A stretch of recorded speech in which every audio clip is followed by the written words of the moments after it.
Oh, certainly it stinks, and I'll tell you what else stinks, and it's the left who can't even play by their own silly rules. The race-obsessed activists wanted hate speech laws, particularly in the UK. You got cops harassing people over misgendering someone on X. But now some of those same activists are being prosecuted under these laws. And check out this report from Channel 4. Last year, teacher Hussein lost her job after she was pictured holding a placard depicting Rishi Sunak and Suella Braverman at the bottom of a coconut tree. She is now the subject of a police investigation into whether she committed a hate crime. Do you now accept that some people today would find the placard to be offensive? I think that although some language and statements may be pejorative, it doesn't make it racist.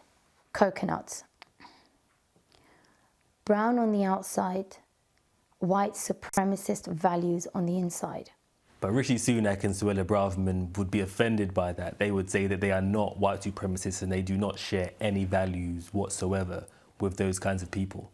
There are some experts who might say they find the placard to be, racially inappropriate, even racist. Some of the things that Suella Braverman at the time, the Home Secretary at the time, was saying was so inflammatory, and it was racist. I remember so clearly was when she said that grooming gangs were predominantly Pakistani men, being of Pakistani origin.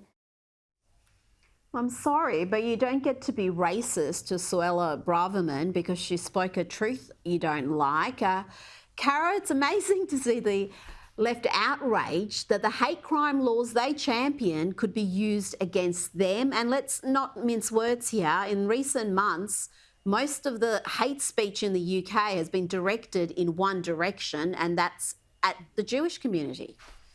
That's right. I mean, look, I find it delicious when these so-called anti-racists get exposed for being the biggest racists of all, which most of us with common sense realise is the case. These are people who want to use and amplify hate speech laws to target speech that they don't like, but speech that is genuinely hateful. And there were some examples there in that clip calling people of colour, like the former Home Secretary and the British Prime Minister, coconuts, because she doesn't agree with their stance.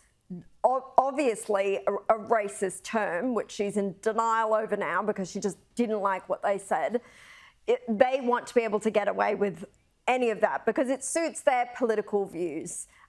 It's time that these people woke up to the fact that they're not these anti-racist crusaders that they think that they are, and that the very laws that they think will silence other people who don't share their views may be used against them. And this clip, this report, I should say, really shows just how useless these hate speech laws are. Of course, Scotland's outgoing First Minister, Humza Yousaf, will be remembered for bringing them in to Scotland. And ironically, when he brought them in, he was then subjected or reported to the police for them. So it just shows that it's wasting all these police resources. I know we spoke about J.K. Rowling before, but she, of course, has been advocating against them and been calling out how useless they really are and the fact that they don't protect women either.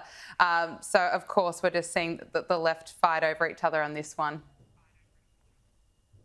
But I think this is the way you have to tackle it because you need to hold them to account and use their own hate speech laws to do it. Otherwise, it's just a weapon to attack Conservatives with. When it actually comes back at them, they perhaps may rethink the merits of having such laws in place. Now, let's talk about Singapore Prime Minister Lee Hsien Loong, who's slammed the woke madness that's overtaken much of the West and its institutions. Have a listen to this 60 seconds of wisdom. In the West, they got a movement called Wokeness, where you are super sensitive about other people's issues and you become hypersensitive when other people somehow or other say things or mention things or refer to you without the respect which you or your super subgroup feel you are entitled to. It leads to very extreme attitudes and social norms, particularly in some academic institutions, universities. You talk about safe spaces, you talk about appropriate pronouns. They talk about how I'm about to say something which may be offensive to you. If you don't want to hear it, perhaps you'd like to leave now. And life becomes very burdensome. And I don't think we want to go in that direction. It does not make us a more resilient, cohesive society with a strong sense of solidarity. We must be more robust. Hallelujah. Gabby, can we elect him Prime Minister here, please? Please, please Section come to 44 Australia. of the Constitution. But he speaks so much sense.